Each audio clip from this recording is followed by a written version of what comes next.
Now we have the next chapter called as project management. This again is very important. See, um, the syllabus by now you have understood that. See, without a break, also without uh, getting deviated anywhere from the content, if we are delivering, also it took so long for us to finish the content. See, this is just the context, conceptual knowledge, but the application is there in the case studies.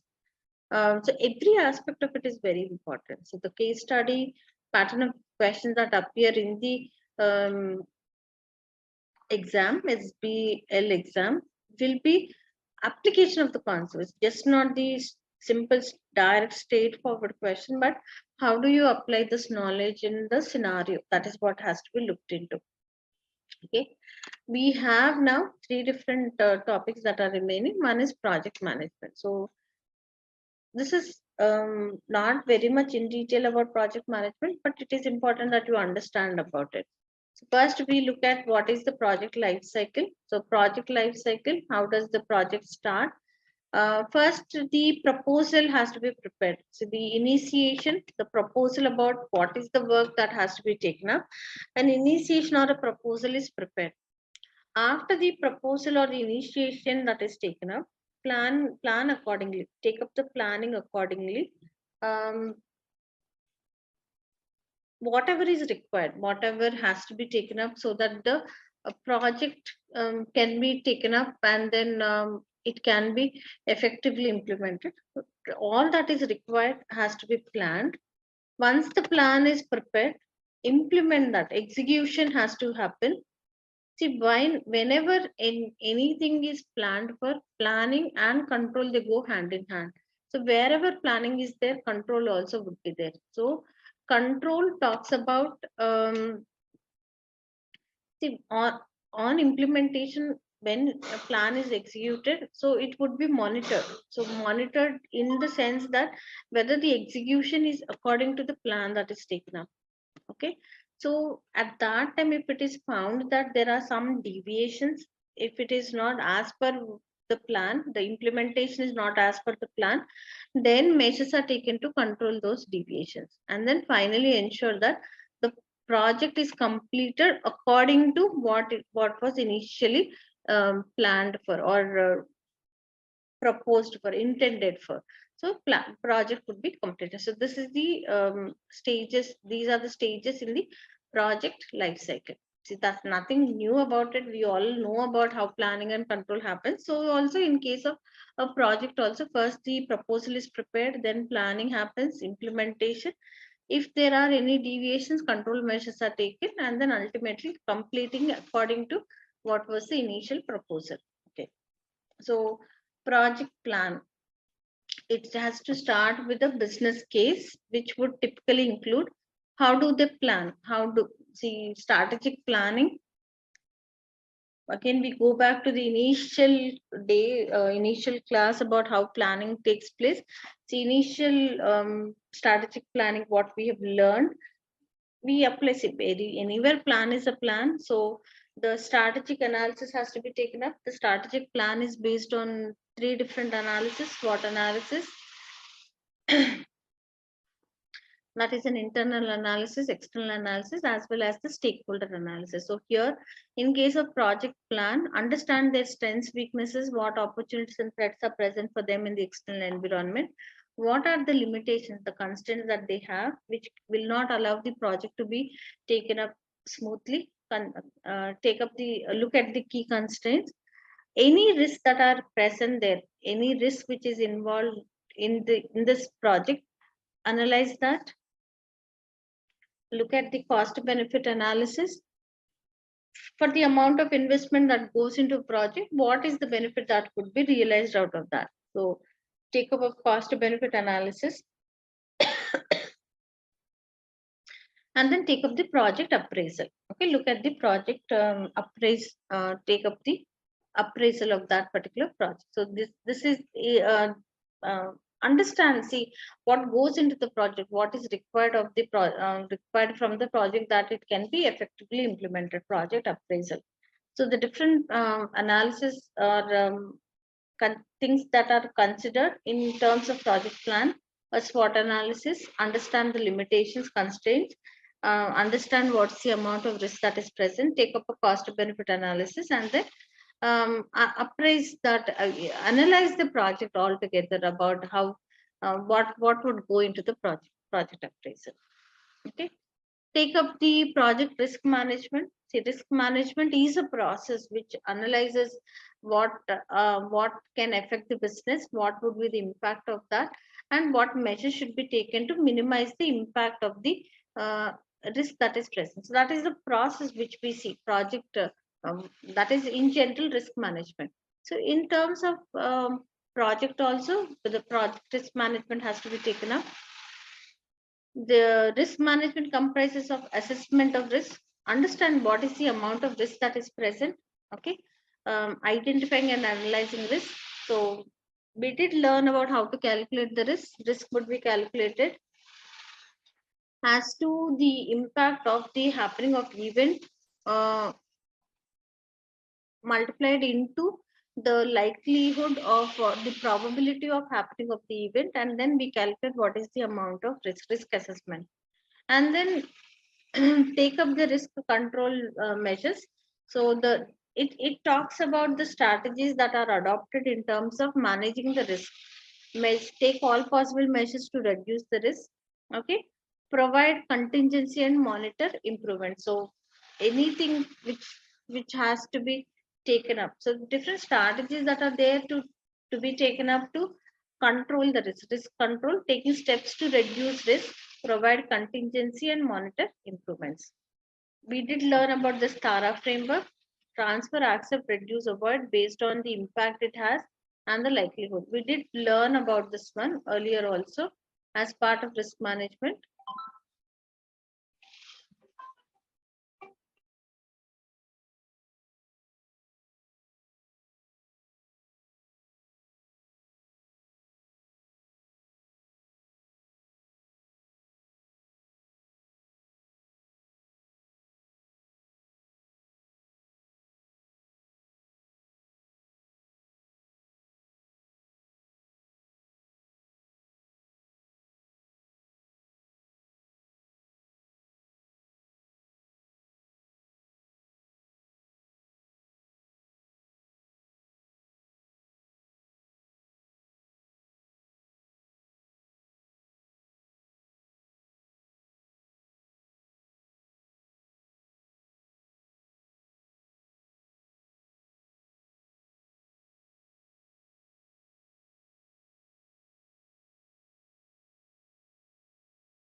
See, what are the benefits of project benefits? There are many types of benefits.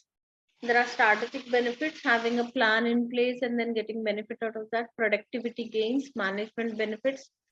Then while implementing the project, see the operational benefits, functional and support benefits, intangible benefits, and emergent benefits. So we have a big list of benefits that can be derived. See, by taking up a project and implementing the project, see, there are multiple benefits that can be derived. See, the very basic thing that they have taken up a project, implemented the project, is to achieve some objective. So that can be achieved when projects are taken up. So by managing the project, the benefits that can be derived. So we are looking at we're looking at that part of it. See what benefits can be derived out of that.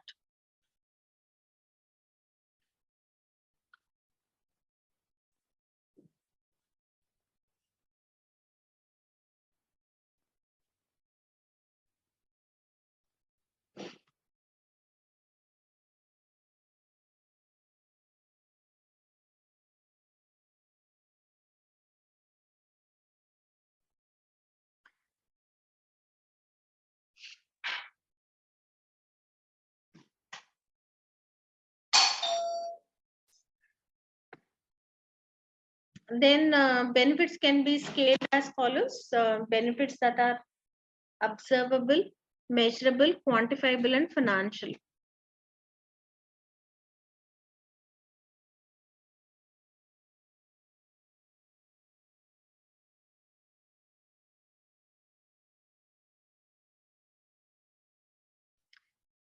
See, the benefits that are that can be scaled are as follows. First thing is we see that which can be observed, which can be noted down. Okay, so those that can be seen. Okay, um, observable benefits. Then we see that some of them are measurable.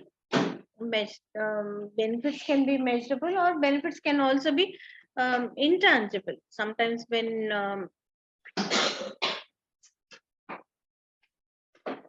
they are not quantifiable sometimes. So we call them as observable benefits.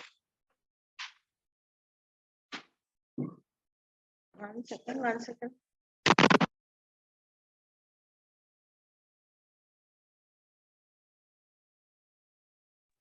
See, we understand that they are intangible or tangible, measurable. Sometimes the benefit that is derived is um, expressed in financial figures, quantifiable benefits or financial that can be converted into financial benefit. So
after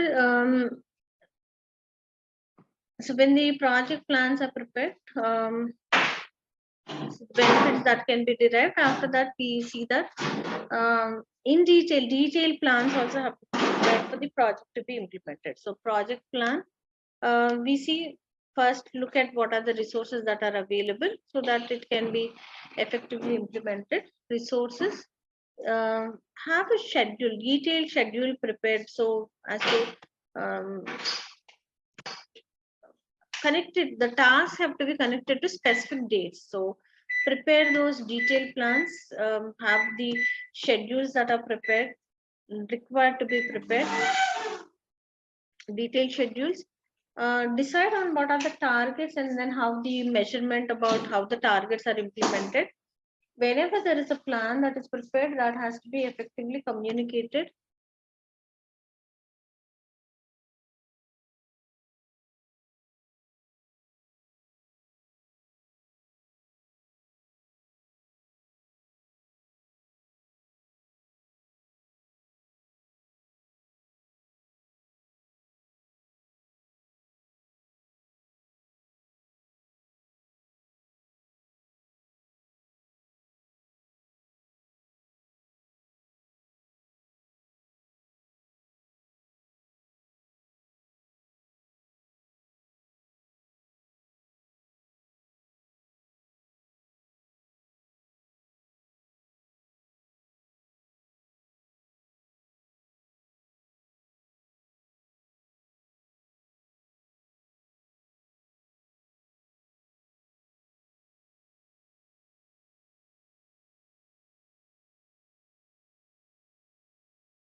I'm so sorry about all the disturbance. That is something is happening at home, so I had to put it on hold. Multiple times I've done that. I'm really sorry about that.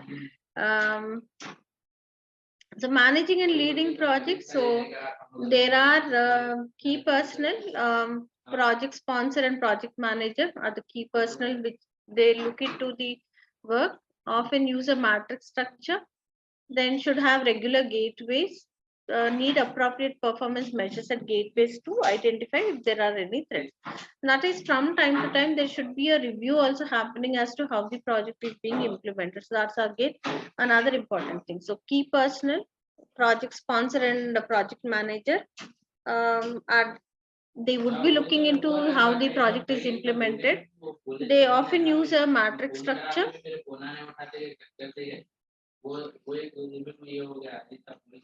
Then they should have reviews at regular intervals, and then any kind of feedback has to be taken or identify that there are threats should be done.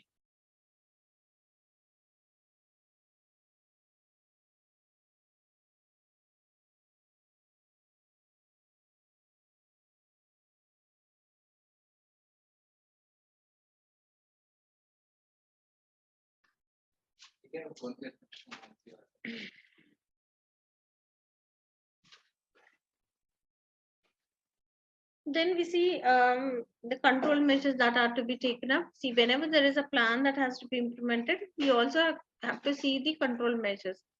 See, consider having a fast tracking or crashing, providing extra resources, change scope or constraints, motivating staff and abandonment if it is not appropriate. See, different types of control measures that are to be taken up. So that has to be looked into. Fast tracking, any time which has to be taken up at a fast pace, or any kind of resources that are to be provided. Look at what are the constraints, and then motivate the staff and abandonment at the time when it is completed or not required any longer. Then it has to be abandoned. The completion, project completion, what are the different types of reviews? See, we don't have any kind of a plan graphically to be prepared, but theoretically, what's the concept about what is post project review, post implementation review? That has to be taken up during the project, that has to be implemented at the time of plans that are to be prepared. See, there are graphical presentations about different types of charts, and then presentations graphically. Those things also are part of project management, but luckily for our syllabus, it's only the conceptual knowledge about what is project, how project has to be implemented, etc. We don't have to look into any other thing. So in a generic sense only we study. So it is nothing difficult at any given point of time about anything about project management. See, once the project is completed, it is just not sufficient that the work is completed, but later on also after the work is completed, then um, take up a review as to what was initially planned and what actually happened. So post project review is also important. After that, see, it is important with every task that is taken up. Once the task is completed, it is not sufficient that it is looked into as to how it is completed, but it also has to be looked into as to whether they were able to achieve what initially it was intended to. So that kind of a review also should be taken up. Post project review and post implementation review. Okay, very basic